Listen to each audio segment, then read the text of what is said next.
guys and girls, it's Nathan Birch here from B.Invested.com.au, and I'm here today answering questions from you viewers from Facebook, from the Facebook community. If you want to find out what this community is all about, join the link and add it to your likes page.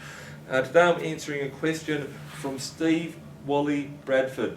Hi Nathan, although you seem very modest in your videos, you must have some level of self-confidence to go on and buy so many properties. How did you gain the self-confidence when you were self-taught? Do you have any tips for newbie investors like me who are lacking self-confidence?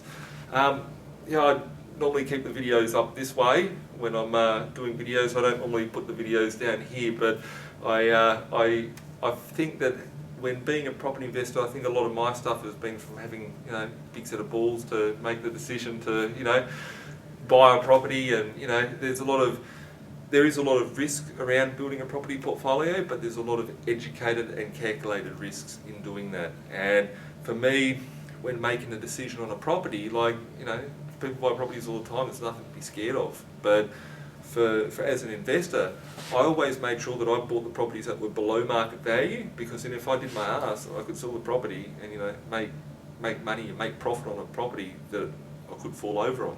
That's the first thing. I wanted to make sure it was below market value.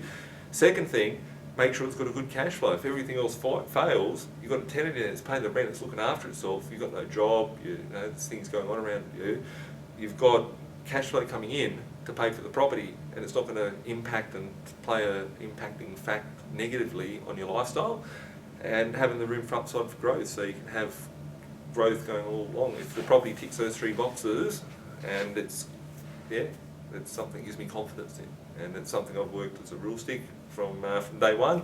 Properties must have all those boxes ticked, and if it has those boxes ticked and I can make it happen and I'm happy with the property and I can see it as being a part of the jigsaw puzzle, that's when I'll make a decision to take action. From day one, I was just passionate. I guess when I was starting out, I had nothing to lose. I thought, I'm out there to make a deal happen. I want to build a property portfolio. It was something that it didn't come to me as, are you scared of making this deal happen? I was shit scared of making deals happen. I thought, if I push myself to the next one, I could fall over, because everyone that was sitting on my shoulders was giving me negative information saying, oh, you can't buy properties, you can't do this, you go broke, be conservative, blah, blah, blah, blah. I've never found myself in a position where I nearly went broke, never.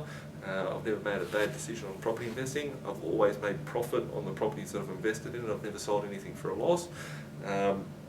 There's a lot of research that goes into doing it. I'll never make a deal that's a hasty decision and just go, I'm just going to buy this and hope that it's going to be better. There's no emotion into my deals, in any deal that I buy. The only time that I will have emotion in a deal is when I go and build my big ranch mansion in Dural in the next couple of years, and I want the pimpest house that I can build. So that'll be like 11 bedrooms and all that sort of stuff. That's just purely for emotion. Every other deal that I've ever bought up until this date, and I will buy in the future, are based purely on the numbers and the fact that they're going to make money for me. So if you don't have the confidence to make a deal happen, that's fine. Let the deal have the confidence in itself to make the deal happen, because if the deal and the numbers stack up, that's confident enough. Take the confidence from the deal for you to make it happen. So appreciate the question. Keep the questions coming in. If you've got any further questions, make comments below and I'll get around to answering them for you, and we'll catch up shortly. And don't forget to subscribe.